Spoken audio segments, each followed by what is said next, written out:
ओम नमः सिद्धेभ्यो एष सुरासुरमणुसिन्धवन्दितं दोदकादिकं ममलं प्रणमामि वर्धमानं तीर्थं नमस्कारं शेषे पुण्यतीर्थहरि ससौ सिद्धे विशुद्धसाभावे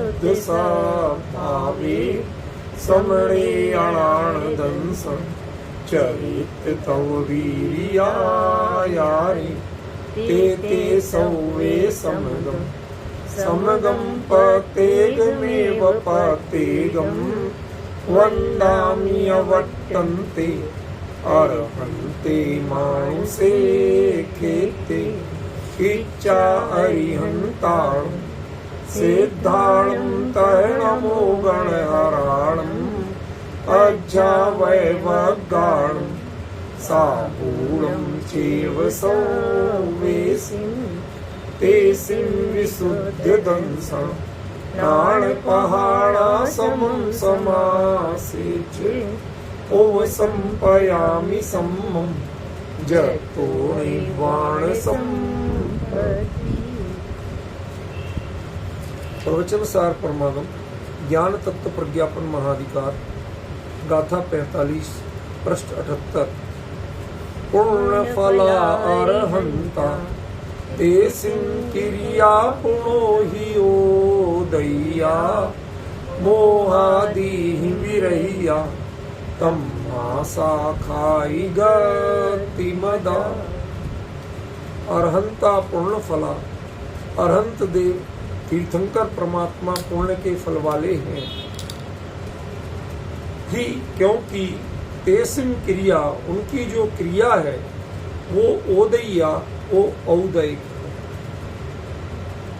गुणों किंतु मोहादि ही विरही, औदयिक होते हुए भी वह मोह आदि से रहित है।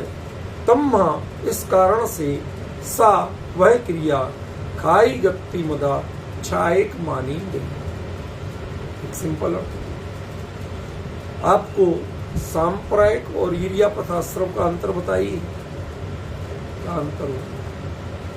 सांप्रायिक और ईर्यापथाश्रम में क्या अंतर हो? कसाय सहित आश्रम जो सकसाय अकसायो सांप्रायिक ईर्या, ये तत्वार सूत्र में सूत्र है कि सकसाय जीव के सांप्रायिक आश्रम होता है, कसाय रहित जीव के ईर्यापथाश्रम होता है।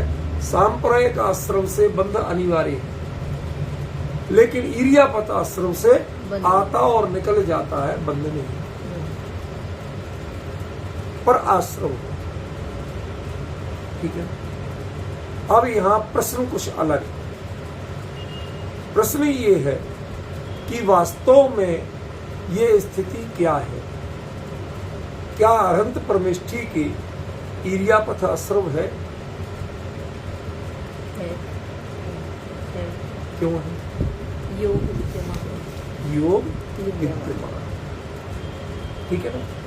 तो उससे आश्रम हो रहा है, लेकिन आश्रम हो रहा है और निकल जा रहा है, बंद नहीं हो रहा। लेकिन यहाँ तो बात है औदयिक क्रिया की, आश्रम की बात ही नहीं। पॉइंट समझ में आया? आचार्य देव ने यहाँ औदयिक क्रिया की बात की, आश्रम की बात नहीं। उनके आश्रम होता है कहीं का ही नहीं। क्यों? क्योंकि वीतरागी के आश्रम होना ये अपने आप में एक बहुत बड़ी बात है, वो एक दोष है। क्यों? आश्रम क्या है? आश्रम और बंदे संसार है कि नहीं है? है। और वीतरागी के जीवन मुक्त अनंत परमात्मा के संसार विद्यमान है। बात समझ में आ रही कि नहीं आ रही? वीतरागी जीवन मुक्त परमात्मा के संसार विद्यमान है, क्या कह सकते हो आप? वो संसार माने संसार चक्र या कर्म की स्थिति, देह से मुक्ति, इसमें अभी नहीं हो गए, लेकिन उसके बावजूद जिन मोहराग द्वेष भावों को असल में संसार कहा जाता है, वो संसार तो विद्यमान नहीं है। समझ रहे? यदि आश्रव है तो अकेला द्रव्य आश्रव है, भाव आश्रव नहीं। पॉइंट समझ रहे कि नहीं समझ रहे क्या कह रहा हूं? कुछ चीजों को बड़ा गौर दोगे तब ध्यान पड़ेगा, वरना लगेगा शब्द शब्द निकल रहे। सचिन समझे क्या? भाई भावाश्रव के बिना द्रव्याश्रव मानते हो क्या आप? नहीं। और अनंत परमात्मा के वीतरागी सर्वज्ञ केवली के भावाश्रव हैं क्या? नहीं है। अब नहीं है तो भावाश्रव के बिना द्रव्याश्रव कैसा?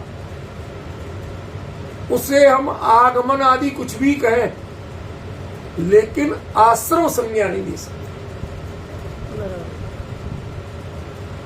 इसीलिए आचार्य देव ने पूरे प्रवचन सार में जितना अनंत अवस्था का वर्णन किया, उसमें कहीं आश्रव शब्द का प्रयोग। तेस्म क्रिया, उनके जो क्रिया हो रही है, आप जैसे जो क्रिया देखी जाती है कदाचित, आत्म प्रदेशों का प्रस्पंदन रूप क्रिया जो है, वो भी कैसी है? उदय्या। कर्म का उदय तो विद्यमान है, लेकिन कर्म का आश्रव स्वीकार नहीं किया। ये एक थोड़ा महत्वपूर्ण बिंदु है, ध्यान रखना। हमने भी पढ़ा और आपने भी पढ़ा कि अनंत अवस्था में इरियापथ आश्रव होता है, लेकिन आचार्य ने अस्वीकार नहीं किया। उन्होंने क्या कहा? उनकी जो क्रिया है वो औदयिक तो है, उदय के कारण वो क्रिया हो रही है, लेकिन उस क्रिया से आश्रव नहीं हो रहा।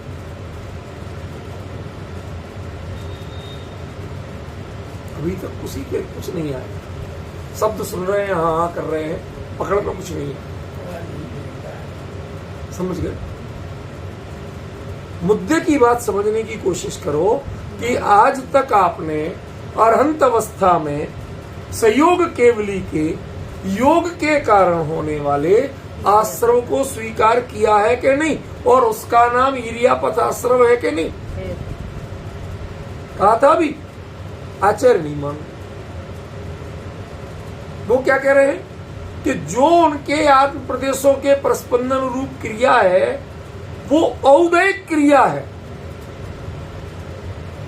कर्म के उदय से हो रही है, भगवान के किसी चित्त की चंचलता से नहीं हो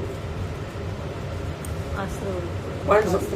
और जब तक मेरे मन वचन काय किसी के कारण प्रदेश चंचल नहीं हो, मेरा कोई हेतुपना उसमें है ही नहीं, कर्म के उदय का हेतुपना है, तो क्रिया तो उदय कही जा सकती है, लेकिन वह क्रिया मुझे आश्रव का हेतु नहीं कही जा सकती।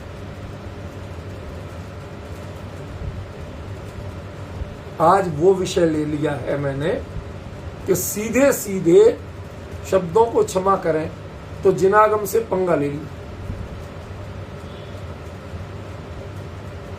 पढ़ा है आप लोगों ने सब कि अनंत अवस्था में इरियापथ आश्रव होता है, पढ़ा है ना? क्या भावाश्रव के बिना द्रव्याश्रव संभव है? और क्या अनंत अवस्था भगवान के भावाश्रव है? नहीं। जब भावाश्रव नहीं है तो द्रव्याश्रव होगा कैसे? तो इस क्रिया का नाम क्या है? दंग रह गया। आज मुझे समझ में आ पाया कि इस गाथा का असली अर्थ क्या था, ये गाथा लिखी क्यों गई थी। एक इतना बड़ा कॉन्सेप्ट क्लियर किया आचार्य ने, पॉइंट पकड़ पाए कि अनंत अवस्था में इरियापथ आश्रव जैसी संज्ञा भी वो स्वीकार नहीं कर रहे। देखो, आप थोड़ा सा पिछले स्थिति में जाओ और विचार करो। पहले हमने क्या माना था क्रिया को? ठाण सेज विहारा धम्मोपदेश, ये माना था। फिर कहां अटके थे कि क्रिया शब्द एक वचन है, जबकि वो चार होने से बहुवचन। बहुवचन कहा नहीं आचार्य, इसका मतलब वो 4 क्रियाएं नहीं, ये एक कोई क्रिया। यहीं आए थे, ये चर्चा अपनी चली थी। और वह एक क्रिया कोई है तो वो क्या है? आत्म प्रदेशों का परिस्पंदन। अच्छा देखो, परिस्पंदन और एक निश्चित दिशा में घूमना, इन दोनों को क्या कहें? एक ही बात कहें? नहीं। थोड़े प्रश्नों, आज अब जिनको ज्यादा मजा लेना है उनको लिए तो आज सो जाओ, मैं छूट दे रहा हूं। विषय बहुत गंभीर आ गया और समझने का आ गया, इसलिए जो एकाग्रता से सुने उसको तो आएगा पकड़ में, बाकी तो सब स्वरूप डूबे नमन तुझने हो जिन बरा होना, और कुछ नहीं होना। इसलिए ध्यान से सुनो। क्या कहा मैंने? लास्ट बात क्या कही? आत्मा के परिवेश। जो आत्मा के 8 प्रदेश स्थिर हैं और बाकी प्रदेश उनके चारों ओर घूम रहे, क्लॉकवाइज घूम रहे, इसको, और जो संसारी जीवों के हमारे जो परिस्पंदन होता है मन वचन काय के निमित्त से, क्या दोनों एक ही परिभाषा के अंतर्गत आएंगे? नहीं आएंगे। क्यों नहीं आएंगे? कि वो जो एक आकार में घूम रहे हैं गोलाकार, वो ना मन के निमित्त से है, ना वचन के निमित्त से है, ना काय के निमित्त से।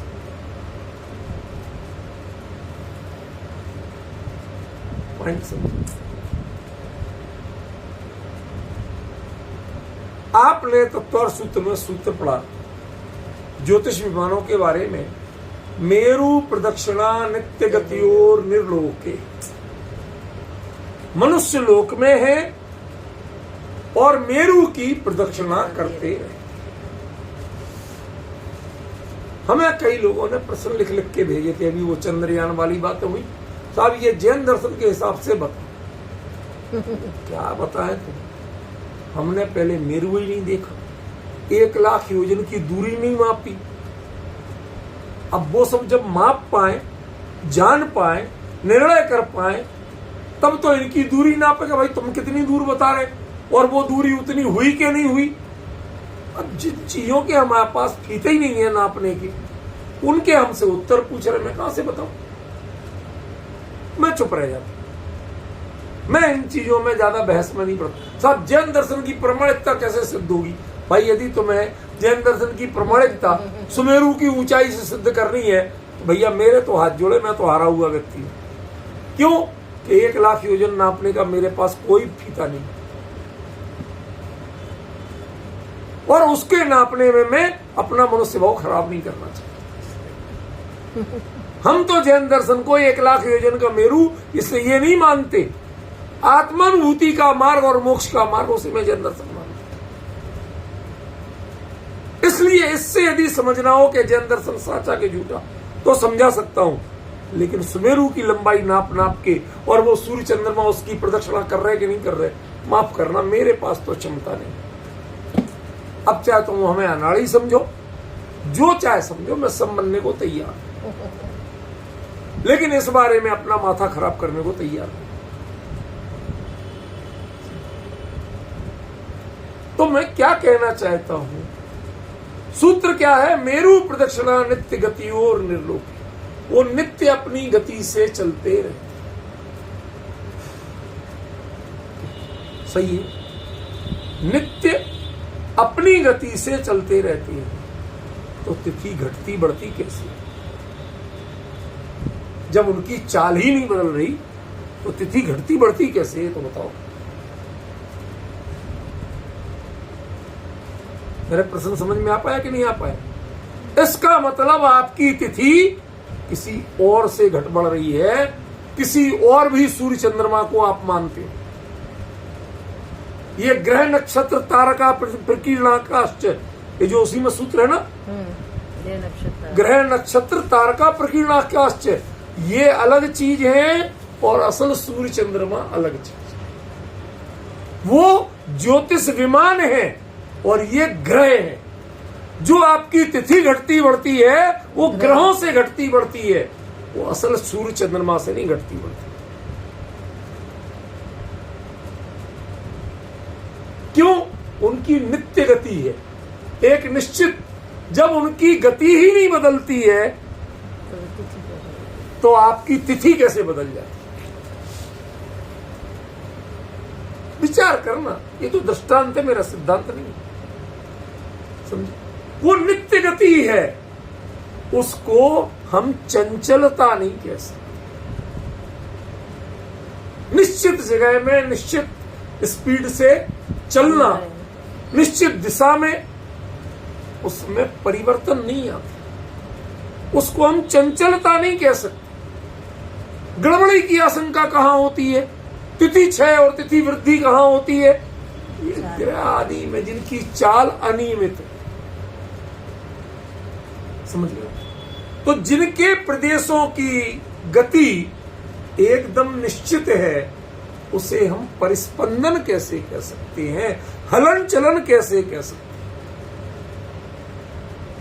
आप घर से निकल के सुबह मंदिर जाते हो, उसे घूमना कह सकते हो, चलना कह सकते हो, फिरना कह सकते हो, क्या कहते हो? मंदिर। और उसको आप वैसे ही बंध का कारण मानते हो जैसे सुबह घूमने जाते हो। क्या उसके पीछे वही संवेदना होती है? और जब संवेदना वो नहीं है तो फिर उसको आप उसके समान कैसे कह सकते? इसी प्रकार आत्म प्रदेशों के प्रस्पंदन रूप जो एक क्रिया है, वो भी औदयिक है, कर्म के उदय के कारण हो रही है। उसमें भगवान निमित्त भी नहीं है, उपादान तो दूर। वो क्रिया प्रदेशों में है, भावों में नहीं। भावों में प्रस्पंदन नहीं है। प्रस्पंदन किसमें जो भी हो रहा है, हलन चलन, वो भी निश्चित दिशा में, वो किसमें है? प्रदेशों में। जब एक चुंबकीय ताकत आ जाती है तो चीजें फिर उसके चारों ओर होने लगती। जब हमने अज्ञायक में उपयोग केंद्रित करके 8 प्रदेशों में स्थिरता प्राप्त कर ली, तो बाकी प्रदेश उसके चारों ओर घूमने लगते हैं। अब वो कब तक घूमेंगे? जब तक कर्म के उदय की स्थिति बनी रहेगी, उसके कारण घूमेंगे तो, पर वो चलेगा, गति तो होगी, लेकिन वह गति आश्रव रूप नहीं, आश्रव का कारण नहीं है, वह औदयिक है। आश्रव औदयिक स्थिति का नाम नहीं है, नवीन आने का नाम। बंध का उदय होता है और नवीन कर्म का आश्रम।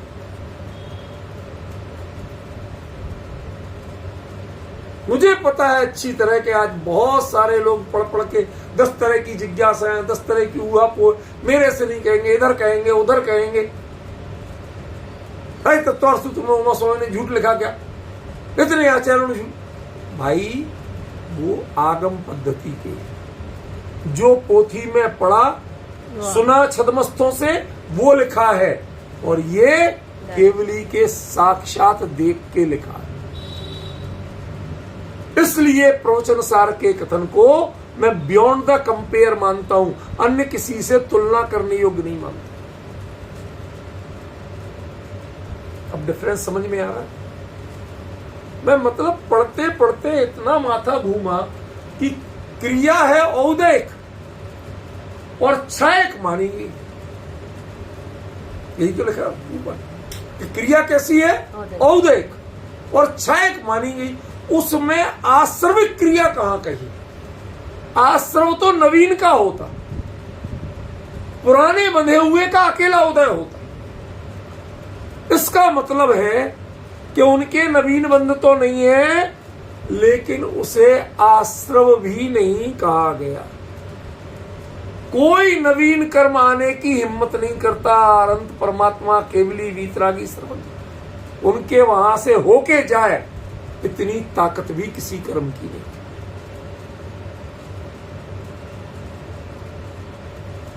ये पॉइंट समझने का है। खूब विचार करो जितना जिसको करना है। मेरा ओपन चैलेंज है कि भावाश्रव के बिना द्रव्याश्रव यदि आप मानते हो तो बात करो। यदि भावाश्रव के बिना द्रव्याश्रव नहीं मानते तो जिनके भावाश्रव ही नहीं है तो द्रव्याश्रव होगा कहां से? और इरियापथाश्रव भावाश्रव का नाम नहीं है, अकेले द्रव्याश्रव का नाम है। और भावाश्रव के बिना जब द्रव्याश्रव नहीं होता है तो इरियापथ इरियापथ भी क्या चीज है? ये तो हम संसारियों में तो घटित होगा कि आपके प्रदेशों की चंचलता तो कारणवश थी, लेकिन किसी कार्य में आप कषाय नहीं कर रहे थे, आत्म ध्यान में लीन थे। समझ गए ना? क्षण भर के लिए ही सही, तो उस समय कर्मों का बंध नहीं होगा तो क्या आ रहे थे वहां तो इरियापथ समझ में आता है। अरहंत के इरियापथ कुंद कुंद में प्रवचन सार में नहीं माना। ये मैं दृढ़ता से। तो यहां प्रश्न करो, क्या प्रश्न करना कि कुंद कुंद ही थे जो समय सार में लिखते हैं सिद्ध समान सदापद मेरो। आत्मा भगवान आत्मा ज्ञाय चित चमत्कार मात्र, जिसमें राग आदि ने कभी प्रवेश किया नहीं। ये जो बातें आप कहते हो तो आत्मा यदि शुद्ध ही था तो फिर संसारी के आत्मा पर भी उसकी औदैहिक क्रिया को छायक माना जाना चाहिए, बराबर। क्योंकि आत्मा तो एक जैसी है। ठीक है ना? और क्रिया से आपको मतलब नहीं है, क्रिया से बंध नहीं है, तो वो क्यों नहीं माना गया? इसलिए इस कारण से, इस पॉइंट पे, इस कारण से आचार्य ने लिखा, ये मैंने बॉक्स बना दिया कि वो मोह आदि से रहित है। इसका मतलब मोह आदि ये हिमालय में पैदा नहीं होते, ये आत्मा में ही पैदा। समय सार जो कहता है कि जो राग आदि भाव को आत्मा का कहता है वो मिथ्या दृष्टि है, वो अज्ञानी है, वो ये आप सब कह लो, पर ध्यान रखना समय सार केवलियों का ग्रंथ नहीं है। उसमें कहीं केवली भृंगम नहीं कहा, शुद्ध केवली भृंगम कहा। शुद्ध केवली क्षयोपम ज्ञानी होते हैं, केवल ज्ञानी नहीं होते। पॉइंट समझ रहे हैं? इसलिए आगम की प्रामाणिकता श्रुत केवलियों से नहीं है, आगम की प्रामाणिकता केवली से है, तीर्थंकर से। और जहां तीर्थंकर के साक्षात वचन या प्रत्यक्ष दर्शन से जो बात कही गई है उसके आगे कोई भी श्रुत केवली कथन भी प्रमाण नहीं। इसलिए समय सार में जो कहा यहां पर उसके विपरीत आचार्य कुंद कुंद लिख रहे हैं, वही आचार्य कुंद कुंद है। वो कहते हैं हाँ, खरे खर आत्मा में राग द्वेष मोह आदि होते हैं। यदि आप स्वभाव में बिल्कुल माने, अरे जो विकार शक्ति, विकार रूप ये शक्ति आत्मा, विभाव शक्ति ये शक्ति आत्मा। आप विश्वास करेंगे? विभाव स्वभाव शक्ति, नाम पढ़ो आप 47 समझ रहे ना? तो वो जब स्वभाव में शामिल है कि जब तक अपने स्वरूप में लीन नहीं रहे, उपयोग स्वरूप को ही विषय नहीं करे, तो वो ऐसा ऐसा हो सकता है।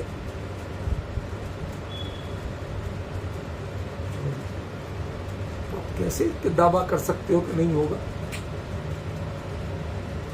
वो वास्तविकता है। संसारियों के छद्मस्थों के जो राग आदि भाव हैं वो वास्तविकता है, वो भ्रम नहीं है, धोखा नहीं खा रहे आप, वास्तविकता है। ये अगली गाथा में सिद्ध कर रहे हैं। जैसे केवलियों के वो क्रिया हो उदय होते हुए भी छायक, कर्म के उदय की क्रिया और आप छायक, ये केवलियों में ही घटित होती है, छदमस्तों में घटित नहीं होती। उनके बाकायदा मोहादि ही सहिदा हो, वो क्षण भर के लिए रहिदा हो जाए पर विरहिदा नहीं होता। मुद्दे की बात क्या है, ये भी बहुत महत्वपूर्ण है। वो विरहिदा नहीं होता है, परमानेंट रिश्ता नहीं तोड़ा है। 4 दिन के लिए मायके जाए, रिश्ता थोड़ी तोड़ दी,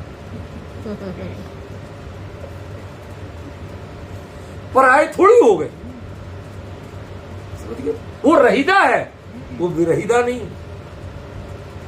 आप रहिदा और विरहिदा का अंतर देखिए।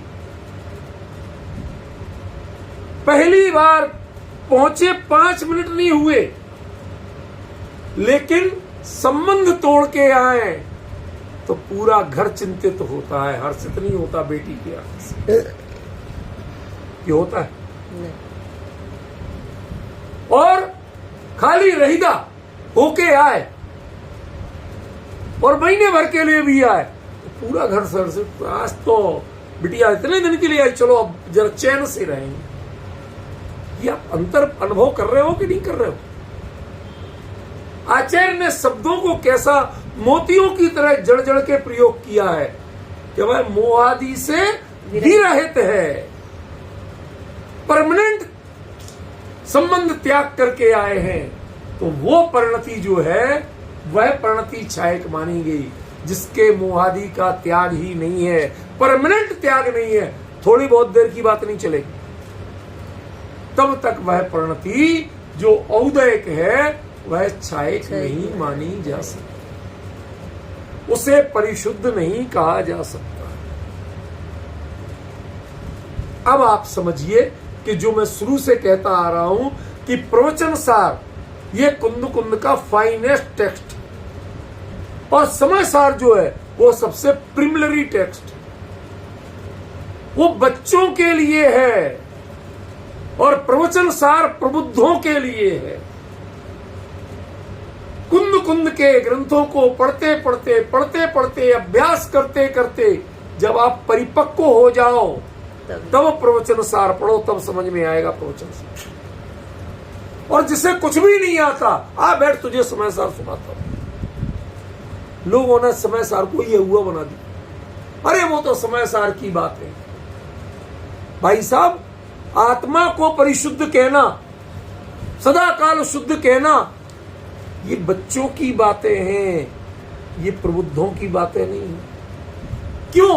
क्योंकि बच्चों को समझाया जाएगा कि एक बार तो मान, तेरी बुद्धि अनादिकाल से परमेट की पड़ी है और तू अशुद्ध ही मानता रहेगा, तो शुद्धता का अनुभव कैसे करें? तब पदम पुरमल धारीदेव को लिखना पड़ा, प्रागे विशुद्धता येषाम सुधियाम कुधियाम नहीं केन चित्ते साम भेदाम कामपि विदाम में। मैं भेद कैसे करूं? क्योंकि सभी में वो ये बात कहती, एक बार तो मान भाई, हिम्मत तो कर, कुछ नहीं बिगड़ेगा तेरा। वो बचपन में ऐसा हुआ मेरे साथ, साइकिल चलाना सीख रहा, तो मैं कहूं स्टैंड पे से मत उतारना, स्टैंड पे साइकिल खड़ी रहने दो, मुझे उस पे चढ़ा दो, मैं खूब चलाऊंगा। क्यों? अकेले पहिए ने फिर तो गिरेंगे ही, ये गोल गोल पहिए संभलेंगे काय पे? डरता था कि कोई सपोर्ट नहीं है, 2 गोल पहिए तो कहीं भी गिरेंगे।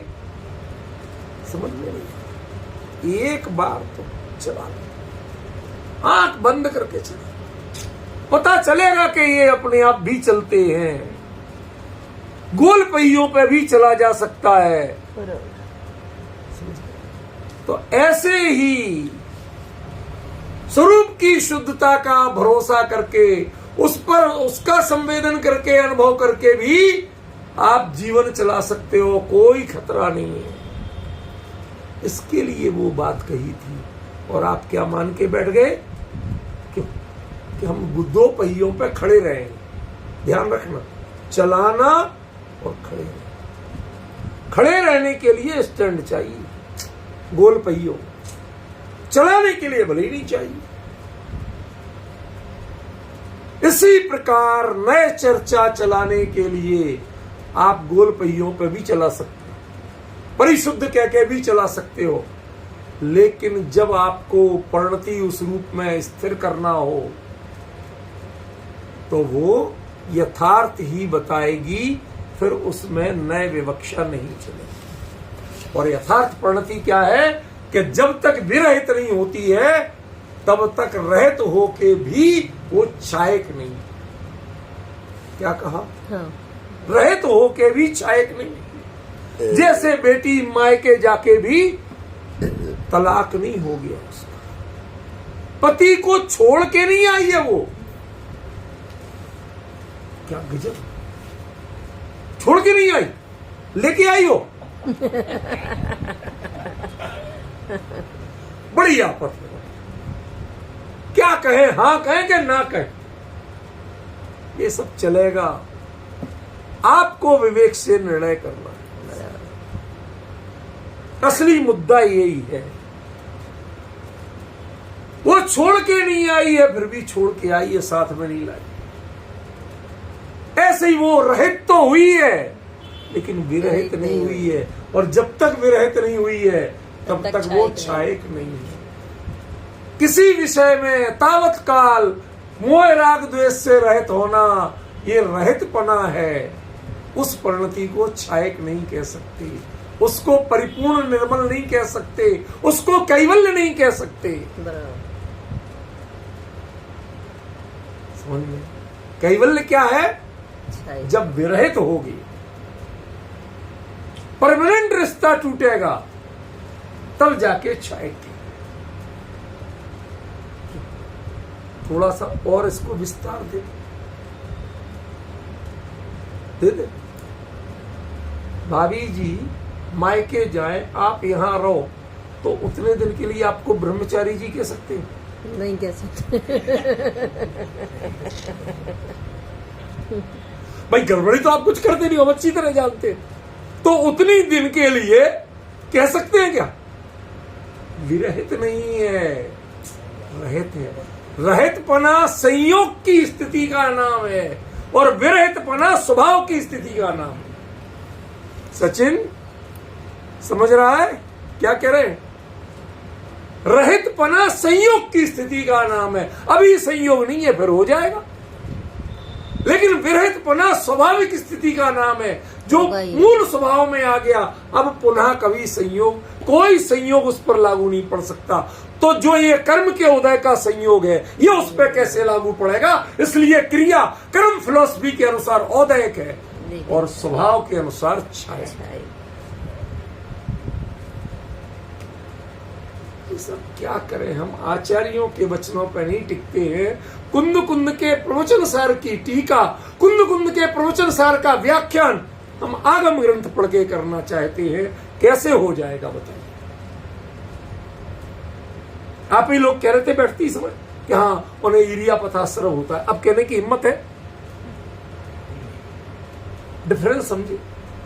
अब समझ में आ रहा कि प्रवचन सार क्या चीज है और प्रवचन सार के पढ़ने सुनने स्वाध्याय का मतलब क्या है। सारी स्थापित मान्यताएं एक तरफ और प्रवचन सार का प्रतिपादन एक तरफ। न प्रवचन सार के कुंद कुंद न समय सार की परवाह करते हैं, न पंचास्तिकाय की परवाह करते हैं, न किसी की परवाह करते हैं। ये केवली को साक्षात देख के, मानो केवली के हृदय में झांक के आए हैं, इसलिए वही बोलते हैं जो उनने अपनी आंखों से देखा, जो प्रत्यक्ष जाना है। ये केवली के सानिध्य का प्रभाव है कि कुंद कुंद अपने ही ग्रंथों की बात का विरोध कर रहे हैं। समय सार में पहले भी चरणानुग चूलिका में कितनी जगह है, नियम सार में वही बात कुछ और कह रहे हैं और प्रवचन सार में बात कुछ और। मैं कहता हूं प्रवचन सार सबसे आखिरी ग्रंथ है, यूं ही नहीं कहता हूं। व्यक्ति अपनी मान्यता, अपने प्रतिपादन की समीक्षा बाद में करता है, पहले समीक्षा नहीं करता। पहले निषेध कर दो तो बाद में समर्थन कैसे कर सकते? मेरा पॉइंट समझ रहे नहीं? समझ इसलिए ये जो आज की चर्चा है, ये मैं मानता हूं कि 90% के लिए सिर के ऊपर जाने वाली, नहीं पकड़ पाएंगे उतनी लेकिन जिन्होंने एकाग्रता से सुन लिया वो जितना परफेक्ट पकड़ेंगे, उसके बाद उनका प्रवचन सार जी के प्रति जो श्रद्धान है, जो बहुमान है, वो सर्वोत्कृष्ट हो जाएगा, वो बियॉन्ड दी कंपेयर हो जाएगा। फिर कुछ कहीं उनको ये लगेगा ही नहीं कि हमने और कुछ पढ़ा या जाना भी। समझ में आया भाई साहब?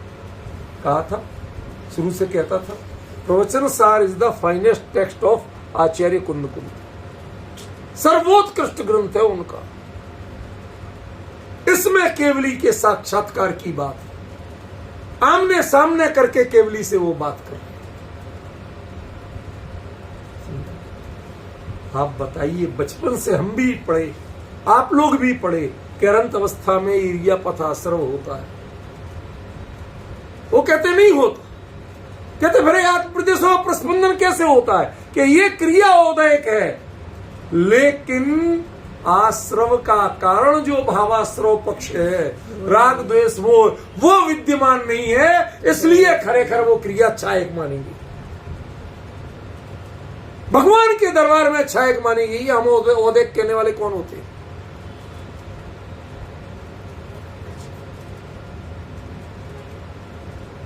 उस पर बंध के कारणभूत होने का आरोप नहीं, बंध के कारण बने ये बात तो दूर, पर बंध के कारणभूत होने का आरोप भी नहीं लगा सकते।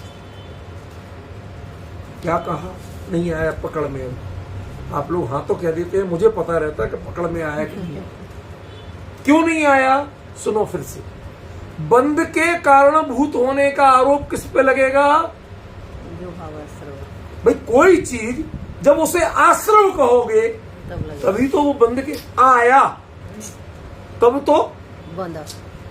अब जो आया ही नहीं, आचार्य कहते कोई नहीं आया, जो पिछला बंधा था ना वो उदय में आया,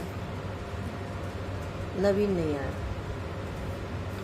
कितना बड़ा अंतर है कि नवीन कर्म का आश्रव नहीं हो रहा है। जो पात प्रदेशों का परिस्पंदन दिख रहा है आपको, जो उदय क्रिया दिख रही है, वो कर्म के उदय से हो रही है। वो आपके लिए नवीन कर्मों का ईर्या पथागमन भी नहीं हो रहा है। बहुत अद्भुत विषय है। क्रिया उदयक है और छायक मानी जा रही है। तुम्हारी मनमर्जी है क्या? कौन से नए से मान रहे कि प्रवचन सार है, इसमें नए नहीं मिलते। ये कोई तमाशा नहीं है कि क्षण में कह दिया ऐसा, क्षण में कह दिया ऐसा। वो एक विद्वान थे, बड़े अपने आप में बड़े विद्वान मानते थे, बड़े ही थे, हम भी मान लेते। वो बड़ा सुनाते थे नए के बारे में, मजेदार किस्से सुनाते थे। वो कहते थे दो पियक्कड़ जा रहे थे, उनका वो दृष्टांत है, मेरा नहीं। दो पियक्कड़ जा रहे थे, उनमें झगड़ा हो गया, जम के झगड़ा हो गया। हरियाणवी भाषा में कसूता झगड़ा हो गया। समझ गए? जोरदार। वो कहे पूर्णमासी का चांद निकला हुआ, वो कहता है ये चांद है, दूसरा कहता है ये सूरज। अब इतने में कोई आदमी आया, वो कहते पंडित जी बोले कि मैं निकल रहा था वहां से, मैंने पूछा भाई क्यों झगड़ रहे हो? कहते ये कहता चांद है। तू निर्णय करेगा? कर दूंगा। सच क्या है? कहीं सच बताना, कहीं हाँ, कि ध्यान रखना यदि तूने इसे सूरज कहा मेरा सिर फोड़ दूंगा। दूसरे ने कहा ये सूरज है, यदि तूने चांद कहा तो तेरी टांगें तोड़ दूंगा। अब क्या बोले? पंडित तो पंडित ठहरा, उसे तो अपने प्राणों की चिंता, सत्य की चिंता कहां है?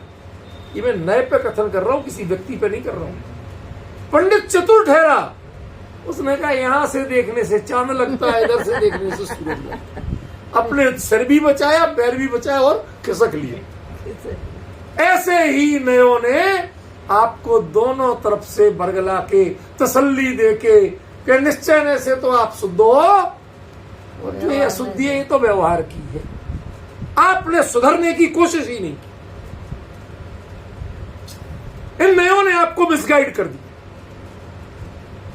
असल में तो आप शुद्ध हो। जब मैं असल में शुद्ध हूं तो मुझे शुद्ध होने के प्रयास करने की जरूरत क्या? ये अशुद्धि तो व्यवहार की है ना। व्यवहार जाने, व्यवहार तो हमें पाकिस्तान की तरह है ना। व्यवहार तो पाकिस्तान में यदि कोई महंगाई बढ़ जाए तो आपको तकलीफ नहीं होता, मजे लेते हो, और आपके यहां बढ़े तो सारे हाय हाय करते हो। व्यवहार को तो असत्यार्थ कह के असत्यार्थ है, अभूतार्थ है, पराया है, ये सब मान लिया। तो जो अशुद्धि यदि पराई है तो उसके लिए आप प्रयास क्यों करोगे? आपको सिखा दिया, ओ निश्चय परम शुद्ध निश्चय नय का विषय भूत चिदानंद चैतन्य चमत्कार मात्र ज्ञायक स्वरूपो हम हो गए। ये सब शब्दों में खेलते रह गए हैं, प्रकृति में परिवर्तन कोई नहीं करता। इसलिए यहां कुंद कुंद कहते हैं केवली की बात और है, क्योंकि उनकी जो मोहादि से विरहित स्थिति है। तो मैं जो थोड़ी बहुत होती है जो बताते हैं ना, वो रहित स्थिति है, विरहित स्थिति नहीं। इसलिए तुम्हारी औदैक क्रिया औदैक भी है और बंध की कारण भी, आश्रवभूत भी है, लेकिन उनकी क्रिया औदैक होते हुए भी छायक, और जो छायक क्रिया होगी उसमें आश्रव कैसे? औदैक क्रिया में आश्रव की संभावना है, छायक क्रिया में आश्रव की संभावना। और जब छायक क्रिया में आश्रव की संभावना नहीं है तो केवली के इरिया पथाश्रव कैसे? मुझे भी पता है, लिखा है कर्णानुयुग के बहुत ग्रंथों में लिखा है। पर एक बात छद्मस्थ की कही, एक बात शोभसम ज्ञानी की कही, और एक बात केवल ज्ञानी की कही। हम दोनों में कंपेयर नहीं कर सकते, तुलना नहीं कर सकते। हमें केवली की मानना ही है Mukesh ji. There is no option, कोई विकल्प नहीं है हमारे पास कि हम माने कि नहीं माने। हमें जब छोड़ना पड़ेगी तो क्षोभसम ज्ञानी की बात ही छोड़ना पड़ेगी। केवली की बात पे हम रखें या नहीं रखें, ऐसी संभावना नहीं कर सकते।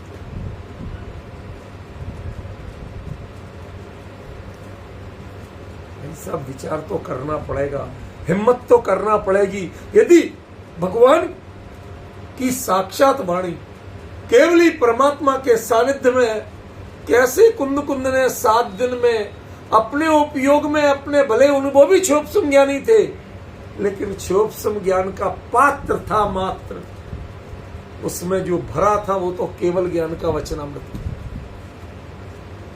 और वो भर के लाए और यहां लिख के दिया। वो एक एक डिफरेंस व्यक्त कर दिया कि हम पहले ये कह चुके थे और अब हम ये कह रहे। क्यों? क्योंकि वो एक क्षोभसम के आधार पर कहा गया वचन था और ये केवली के आधार पर कहा गया वचन। ये डिफरेंस सोचो भाई साहब, विचार करो। ये बच्चों का खेल नहीं, प्रवचनसार बच्चों का खेल नहीं है कि हमने कभी कुछ कह दिया फला नए से है, वो फला ढिमका नए से है। ये नए होता क्या है?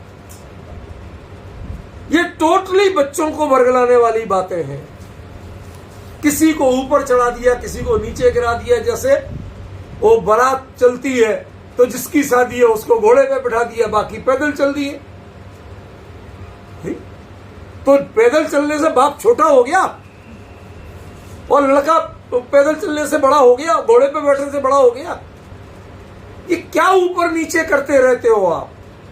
क्या मुख्य गुण की व्यवस्था? वस्तु स्वरूप में कोई मुख्य गुण नहीं होता। ये क्षोभसम के समझ में नहीं आता तो मुख्य गुण करना पड़ता। क्षोभसमी जीव वचन एक साथ प्रतिपादित नहीं कर सकते तो मुख्य गुण करना पड़ता है। आपने वस्तु को मुख्य गुण मान लिया।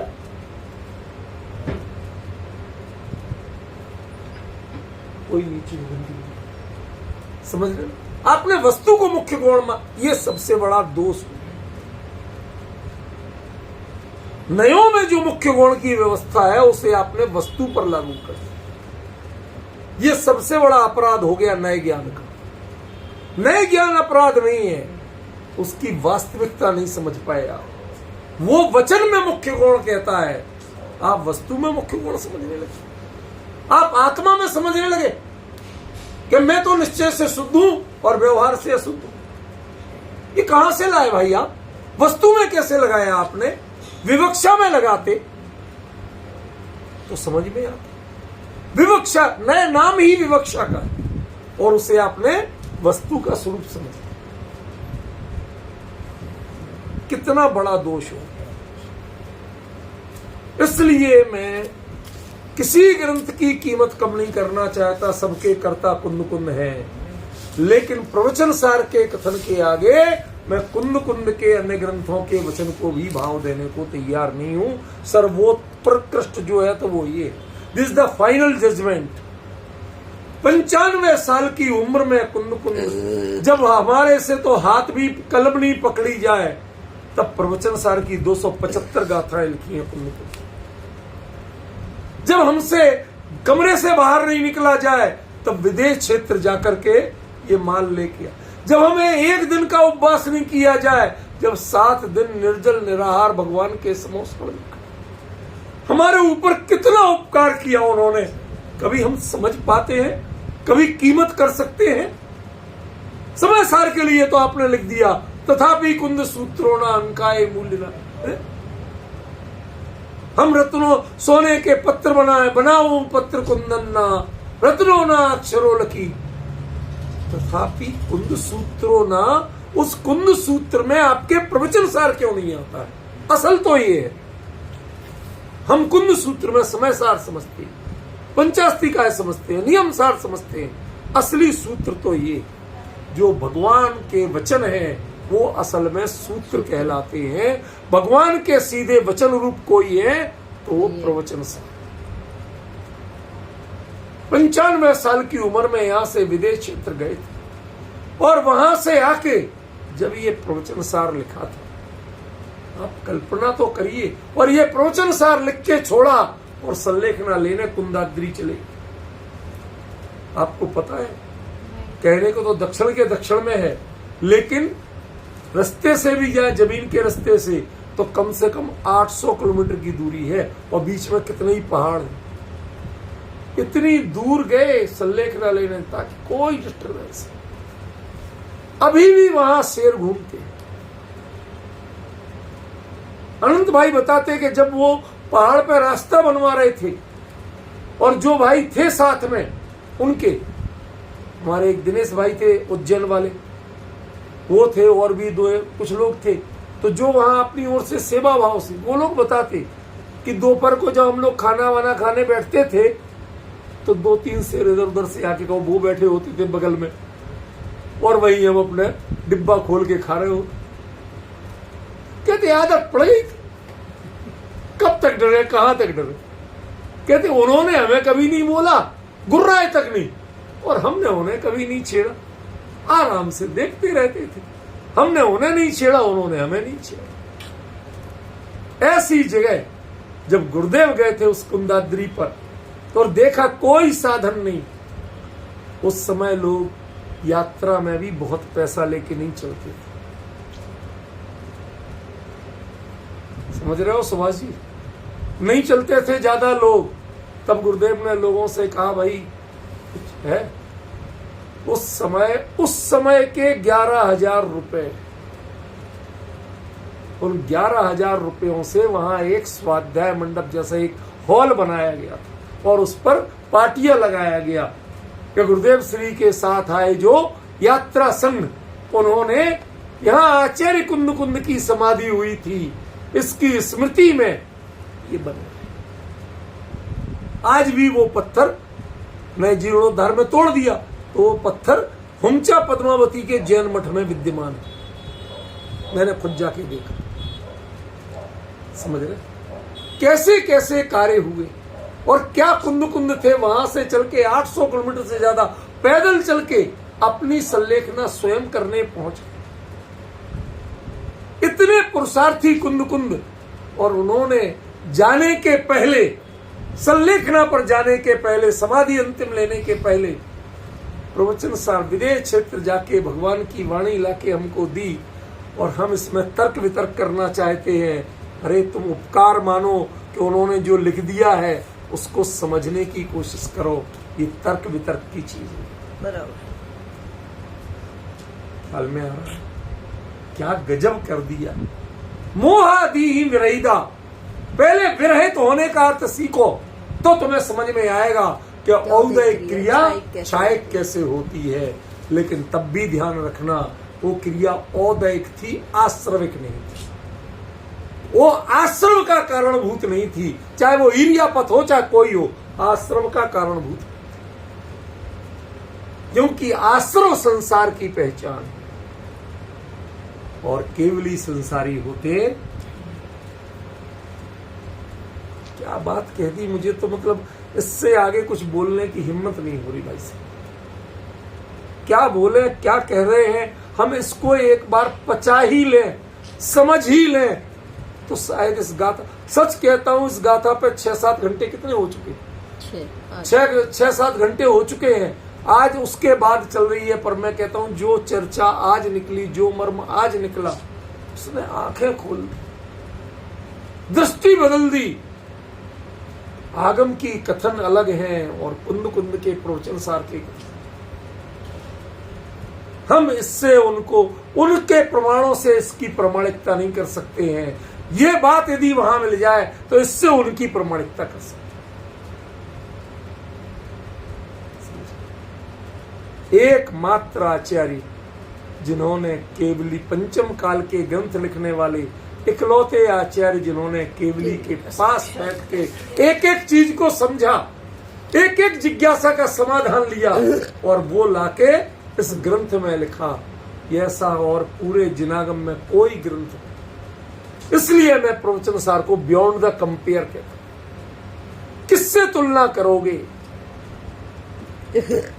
इसके बाद तो तुलना करने के लिए केवली और समोसरण चाहिए, तीर्थंकर की दिव्य ध्वनि चाहिए, और किसी से तो इसकी तुलना हो सकती है। कथन सोचिए, आज हम रहित और विरहित का अंतर नहीं जानते। अरे भी उपसर्ग लगा दिया, अरे आप जानते हो उपसर्ग से धातु का क्रिया का अर्थ पूरा बदल जाता है। संस्कृत में कहते हैं उपसर्गात् धात्यर्थो बलादन्यत्र नीयते, जबरन दूसरे, आहार, विहार, प्रहार, उपहार, उपसंहार मत। अब बताओ अर्थ क्या? आहार, आहार में आ लगा तो हार का अर्थ बदल गया, विहार में वी लगा तो अर्थ दूसरा हो गया, संहार में सम लगा तो अर्थ दूसरा हो गया, उपहार में उप लगा तो अर्थ दूसरा हो गया। ये उपसर्ग धातु के पूरे अर्थ को चेंज करके बताते, जो उन्हें बताना वह अर्थ बताएंगे। आपकी मर्जी नहीं चलेगी, धातु की मर्जी नहीं चलेगी, रहित का अर्थ नहीं चलेगा, विरहित का अर्थ चलेगा। पहले आप विरहित का मतलब जानते हो? विरहित होता है छायक भाव से, औदयिक, औपसमिक, छायोपसमिक, किसी भाव में विरहित पना नहीं होता है, उपशम होता है, शांत बैठ जा। चोपसम होता है, कुछ का उदय कुछ का उपशम चले। छायक में ही विरहित पना आता है, और जिनके छायक भाव हो गया, जो मोहादि भावाश्रम से विरहित हो गए, उनके द्रव्याश्रम लाओगे कहां से? वो शब्द कैसे लागू करोगे? जो चीज है हो चुकी है पता। हमारे एक संस्कृत के कोई नाटककार, शायद भास थे, कौन थे, उन्होंने एक व्यंग्य लिखा छोटा सा। वो कहते हैं कि जिस, हिंदी में बता रहा हूं आपको, संस्कृत नहीं बोल रहा हूं, जिस गांव में सारे दिगंबर रहते हो वहां धोबी करेगा क्या? सही बात है, क्या करेगा? कोई कपड़े ही नहीं पहनता हो वह धोबी करेगा क्या? निर्ग्रंथाणाम देशे रजका किम करिष्यति। जो एक गांव ही, ग्रामे देश से जो भी कहे, जहां गांव में सारे निर्ग्रंथ रह रहे हो, दिगंबर रह रहे हो, वहां धोबी करेगा क्या अपनी दुकान खोल के? ऐसे जहां साक्षात छायक भाव से विरहतपना हो, वहां आश्रम की चर्चा कोई करेगा कैसे? चाहे वो ईर्यापथ हो, सांप्रदायिक की तो नहीं होगी, पर ईर्यापथ की। आश्रम शब्द लागू नहीं पड़ सकता है। तो ये परिस्पंदन कैसे हो रहा? तो औदैहिक क्रिया है, उदय का चक्र। औदैहिक क्रिया है। लेकिन भगवान मोहादि से विरहित है, इसलिए वह क्रिया छायक ही मानी गई, वह औदैहिक नहीं मानी गई। टेक्निकली औदैहिक है, तुम्हारे जितने करणानियों को पढ़ा है उसमें औदैहिक है, लेकिन केवली ने जब उसे छायक माना है तो हम आप कौन होते हो उसे औदैहिक कहने में? हमारी हैसियत क्या है, औकात क्या है हमारी कि उनके आगे हम मुंह खोलें? अभी केवली के आगे मुंह खोलोगे? गजब कथन है, क्या गजब गाथा है। मैंने जब ये शुरू हुई थी तब लोगों ने कहा था सामान्य सी गाथा पूर्ण फलारंत चल जाएगी। मैंने तब कह दिया था कि इसमें कितना माल निकलेगा मैं कह नहीं सकता, मुझे एक एक शब्द में इसमें बहुत गहराई नजर आ रही। अब जितना निकलेगा, जैसी भाषा पढ़ने की योग्यता होगी सो निकलेगा, लेकिन मुझे ये 2-1 दिन में खत्म होने वाली नहीं लग रही जाता। ये पहले दिन कहा था, जब उसका अर्थ कर 5 मिनट में निपट गया तो सब लोगों को लगा था 1 आध दिन और चलेगी। अब लग रहा है कि ये समझिए, ये गहराई है कुंद कुंद, ये है कुंद कुंद के वचनों की सामर्थ्य कि सारा द्वादशांग एक तरफ खड़ा रह जाए, पूरे आगम परंपरा एक तरफ खड़ी रह जाए, और कुंद कुंद प्रवचन सार में केवली की साक्षी लेके वो चीजें बताते हैं कि जो सारा आगम बताने में असमर्थ है। अब कोई मानो तो मानो, नहीं मानो तो ना मानो, वो परवाह हम किसी की करते नहीं है। हम करते हैं परवाह कुंद कुंद की, हम परवाह करते हैं दिव्य ध्वनि की, हम परवाह करते हैं साक्षात केवली की। उन्होंने कहा है तो उसके बाद में हमें किसी का डर रखने की जरूरत, हाँ, जो कहा है वो ईमानदारी से समझे।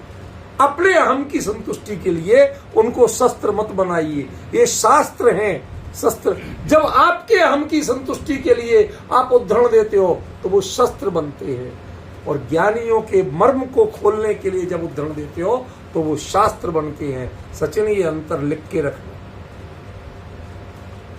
अपनी अहम की संतुष्टि के लिए जब कोई पंक्ति पढ़ाते हो आप तो वो शस्त्र की तरह प्रिय। देखो मैंने कहा था ना, देखो वही लिखा है कि नहीं, आपने क्या बना दिया? शस्त्र बना दिया। ज्ञानियों ने ये कहा भैया धन्य भाग्य, मैं समझ में आ गया, तब शास्त्र। ये विजन बदलना पड़ेगा, ये एक्सप्रेशन बदलना पड़ेगा अपना, तब पता चलेगा कि आपने शस्त्र लिया है या शास्त्र। समझी? ऐसा बहुत अद्भुत विषय है। और अब मुझे मैंने शुरू से यही बात, कहीं भी लोग कहते इधर बैठ के, भाई साहब मैं नीचे ही बैठ के बोलूंगा। यहां लगता है वो भाव, वो जिम्मेवारी, संसाधनों का प्रयोग करके जिम्मेवारी है। इसीलिए मैं ये रिकॉर्ड, मैं किसी भाई आप लोगों को करना है तो करो, ये यदि मेरे ऊपर ला देना तो मैं नहीं बोलूंगा, मैं ये चिंता नहीं कर सकता, ये विकल्प मेरा नहीं है। मैं या तो कुंद कुंद को देखूंगा या तुम्हें देखूंगा, मैं वो देखता हूं, इसलिए मैं किसी की परवाह नहीं कर सकता। विचार करिए, चिंतन करिए आचार्य ने क्या कहा, और इसके मर्म की चर्चा अगली गाथा से कल से चलेगी। आज समय